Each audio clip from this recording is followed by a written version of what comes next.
যুক্তরাষ্ট্রের গোয়েন্দা সংস্থাগুলো হোয়াইট হাউসকে সতর্ক করে জানিয়েছে ইরানের ওপর প্রেসিডেন্ট ডোনাল্ড ট্রাম্পের আরোপিত নৌ অবরোধের আরও কয়েক মাস অনায়াসেই মোকাবেলা করতে পারবে দেশটি। মার্কিন সংবাদ মাধ্যম দ্য ওয়াশিংটন পোস্টে গত 7 মে প্রকাশিত বিশেষ প্রতিবেদন অনুযায়ী মার্কিন প্রশাসনের পক্ষ থেকে ইরানের সামরিক ক্ষয়ক্ষতির যে বড়াই করা হচ্ছে, বাস্তবে ইরানের চিত্রটি তার চেয়ে অনেক বেশি শক্তিশালী।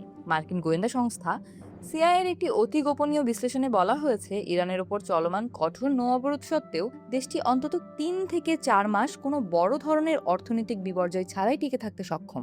এই তথ্যটি এমন এক সময়ে সামনে এলো যখন প্রেসিডেন্ট ট্রাম্প জনসমক্ষে দাবি করছেন যে ইরান প্রায় ধ্বংসের দ্বারপ্রান্তে এবং তাদের ক্ষেপণাস্ত্র ভান্ডার প্রায় নিঃশেষ হয়ে গেছে। তবে গোয়েন্দা তথ্যে দেখা যাচ্ছে ইরানের হাতে এখনও বিশাল ক্ষেপণাস্ত্র ও ড্রোনের মজুদ রয়েছে, যা মার্কিন স্বার্থ ও আঞ্চলিক স্থিতিশীলতার জন্য বড় চ্যালেঞ্জ।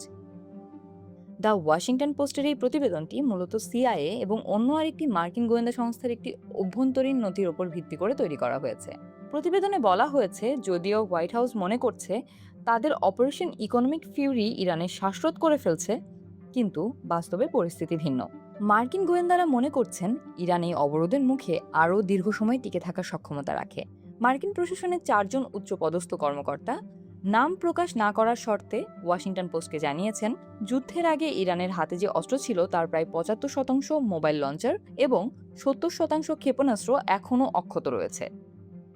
প্রেসিডেন্ট ট্রাম্প দাবি করেছিলেন ইরানের ক্ষেপণাস্ত্রের মাত্র 18 থেকে 19% অবশিষ্ট আছে, কিন্তু মার্কিন গোয়েন্দা তথ্য বলছে এই হিসাবটি ভুল। এমনকি ইসরায়েল ও যুক্তরাষ্ট্রের কয়েক সপ্তাহের তীব্র বিমান হামলার পরও ইরান তাদের ভূগর্ভস্থ মিসাইল স্টোরেজ সুবিধাগুলো মেরামত করতে সক্ষম হয়েছে এবং যুদ্ধের মধ্যে নতুন ক্ষেপণাস্ত্র তৈরির কাজও চালিয়ে যাচ্ছে। এটি নির্দেশ করে যে ইরানের সামরিক কাঠামো এবং উৎপাদন ক্ষমতা মার্কিন প্রত্যাশার চেয়ে অনেক বেশি স্থিতিশীল। অর্থনৈতিক দিক থেকে ইরানের পরিস্থিতি সম্পর্কে সিআইএর বিশ্লেষণ বলছে, দেশটি 90 থেকে 120 দিন বা তার বেশি সময় এই অবরোধ সহ্য করতে পারবে। ট্রাম্প প্রশাসন দাবি করেছে যে নৌ অবরোধের কারণে ইরান প্রতিদিন প্রায় $50 কোটি রাজস্ব হারাচ্ছে এবং তাদের মুদ্রা মূল্যহীন হয়ে পড়ছে। তবে গোয়েন্দা কর্মকর্তারা বলছেন ইরান অত্যন্ত চতুরতার সাথে তাদের তেল সম্পদ রক্ষা করছে। তারা খালি তেলবাহী ট্যাঙ্কারগুলোতে তেল মজুত করে রাখছে এবং উৎপাদন কমিয়ে দিয়ে তেলের খনিগুলোকে সচল রাখছে। এছাড়া স্থলপথ দিয়ে, বিশেষ করে মধ্য এশিয়ার মাধ্যমে রেলপথে তেল পাঠানোরও চেষ্টা চালাচ্ছে তেহরান। বিশেষজ্ঞরা মনে করছেন ইরান আগে থেকেই এ ধরনের পরিস্থিতির জন্য প্রস্তুত ছিল এবং দশকের পর দশক ধরে চলা মার্কিন নিষেধাজ্ঞার কারণে তাদের মধ্যে একটি বিশেষ ধরনের অর্থনৈতিক সহনশীলতা তৈরি হয়েছে, যা কেবল নৌ অবরোধ দিয়ে ভেঙে ফেলা সম্ভব নয়। দ্য ওয়াশিংটন পোস্টের প্রতিবেদনে ট্রাম্প প্রশাসনের অভ্যন্তরীণ দ্বন্দ্বের আভাসও পাওয়া গেছে।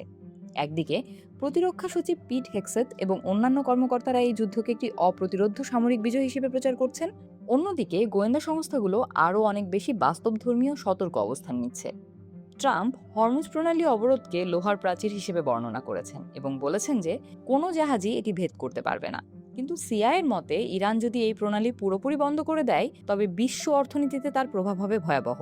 উল্লেখ্য, গত 28 ফেব্রুয়ারি হামলার শিকার হওয়ার পর থেকে ইরান কার্যত হরমুজ প্রণালী বন্ধ করে রেখেছে, যা বিশ্ববাজারে তেলের সরবরাহকে ব্যাহত করছে। ট্রাম্প সম্প্রতি প্রজেক্ট ফ্রিডম নামে একটি মিশন চালু করেছিলেন, যার লক্ষ্য ছিল মার্কিন নৌবাহিনীর প্রহরায় বাণিজ্যিক জাহাজগুলোকে হরমুজ প্রণালী দিয়ে পার করা, কিন্তু শান্তি আলোচনার দোহাই দিয়ে পর্দায় স্থগিত করা হয়। ইরানের সামরিক সক্ষমতার বিষয়ে প্রতিবেদনে আরও বিস্তারিত আলোচনা করা হয়েছে। যুদ্ধের আগে ইরানের কাছে প্রায় 2,500 ব্যালিস্টিক মিসাইল এবং হাজার হাজার ড্রোন ছিল। দ্য ওয়াশিংটন পোস্টের একটি ভিজুয়াল তদন্তে উঠে এসেছে যে ইরানের পাল্টা হামলায় মধ্যপ্রাচ্যে মার্কিন সামরিক স্থাপনাগুলোর অন্তত 228টি স্থাপনা বা সরঞ্জাম ক্ষতিগ্রস্ত হয়েছে, যা ট্রাম্প সরকার প্রকাশ্যে স্বীকার করেনি। গোয়েন্দা সংস্থাগুলো বিশেষভাবে ড্রোন ব্যবহারের দিকে আঙুল তুলছে। ব্যালিস্টিক মিসাইলের চেয়েও ড্রোনগুলো নিয়ন্ত্রণ করা কঠিন, কারণ এগুলো ছোট ছোট গুদাম বা সাধারণ কারখানায় তৈরি করা যায় এবং খুব সহজে লুকিয়ে রাখা যায়। বিশেষজ্ঞরা বলছেন হরমুজ প্রণালীতে ট্রাফিক নিয়ন্ত্রণ করতে ইরানের বিশাল মিসাইল বাহিনীর প্রয়োজন নেই। সামান্য একটি ড্রোন দিয়ে কোনো বাণিজ্যিক জাহাজে হামলা চালানোই যথেষ্ট হবে, যাতে বিমা কোম্পানিগুলো সেই পথে জাহাজ পাঠাতে অস্বীকৃতি জানায়। ফলে পুরো অঞ্চলটি একটি দীর্ঘস্থায়ী অচল অবস্থার দিকে চলে যেতে পারে। প্রতিবেদনে তেল আবিব ভিত্তিক ইনস্টিটিউট ফর ন্যাশনাল সিকিউরিটি স্টাডিজের সিনিয়র গবেষক ড্যানি সিট্রিনোভিসের উদ্ধৃতি দেওয়া হয়েছে। তিনি ইসরায়েলি সামরিক গোয়েন্দা বিভাগের ইরান শাখার প্রাক্তন প্রধান ছিলেন। সিট্রিনোভিস সতর্ক করেছেন যে এই যুদ্ধের ফলাফল শেষ পর্যন্ত যুক্তরাষ্ট্রের জন্য একটি কৌশলগত ব্যর্থতা হতে পারে। তার মতে, ওয়াশিংটন যে লক্ষ্য নিয়ে যুদ্ধ শুরু করেছিল, অর্থাৎ ইরানের শাসন ব্যবস্থা পরিবর্তন করা বা তাদের পারমাণবিক ও ব্যালিস্টিক ক্ষেপণাস্ত্র কর্মসূচি পুরোপুরি ধ্বংস করা তা হয়তো পূরণ হবে না। বরং এই যুদ্ধের শেষে ইরান আরও শক্তিশালী হয়ে উঠতে পারে। ইরানের বর্তমান নেতৃত্ব আগের চেয়ে অনেক বেশি উগ্র ও দৃঢ় প্রতিজ্ঞ এবং তারা বিশ্বাস করে তারা মার্কিন রাজনৈতিক ইচ্ছাশক্তিকে পরাজিত করতে পারবে। সিটিনোভিস মনে করেন ইরান এই অবরোধের মুখেও মাথা নত করবে না এবং শেষ পর্যন্ত তারা পারমাণবিক সমৃদ্ধকরণ ও প্রক্সি গোষ্ঠীদের সমর্থন বজায় রেখেই আলোচনায় ফিরবে। দ্য ওয়াশিংটন পোস্টের এই প্রতিবেদনটি বলছে যে মার্কিন প্রশাসনের অত্যাধিক আশাবাদ এবং গোয়েন্দা তথ্যের মধ্যে একটি বড় ব্যবধান রয়ে গেছে। হোয়াইট হাউসের মুখপাত্র অ্যানা কেলি যদিও দাবি করছেন প্রেসিডেন্ট ট্রাম্পের হাতেই সব কার্ড রয়েছে এবং ইরান আলোচনায় আসতে বাধ্য হবে, কিন্তু সিআইএর গোপনীয় নথিটি বলছে ভিন্ন কথা। ইরানের সর্বোচ্চ নেতা এবং শীর্ষস্থানীয় কর্মকর্তাদের হত্যাকাণ্ডের পরও দেশটির প্রশাসনিক কাঠামো ভেঙে পড়েনি, বরং তারা স্থলপথে বাণিজ্য চালিয়ে যাওয়ার এবং বিকল্প উপায়ে অর্থনৈতিক ধাক্কা সামলে নেওয়ার চেষ্টা করছে। সামগ্রিকভাবে 2026 সালের এই মে মাসে দাঁড়িয়ে পরিস্থিতি এমন এক মোড়ে পৌঁছেছে যেখানে কেবল সামরিক শক্তি দিয়ে ইরানকে দমানো সম্ভব হচ্ছে না, বরং একটি দীর্ঘস্থায়ী ও ক্ষয়িষ্ণু যুদ্ধের আশঙ্কাই প্রবল হচ্ছে। মার্কিন গোয়েন্দা সম্প্রদায়ের এই মূল্যায়ন যদি সঠিক হয়, তবে প্রেসিডেন্ট ট্রাম্পের ইকোনমিক ফিউরি বা অর্থনৈতিক ক্রোধ ইরানকে সংলাপে বসানোর বদলে দীর্ঘস্থায়ী আঞ্চলিক সংঘাতের দিকেই ঠেলে দিতে পারে।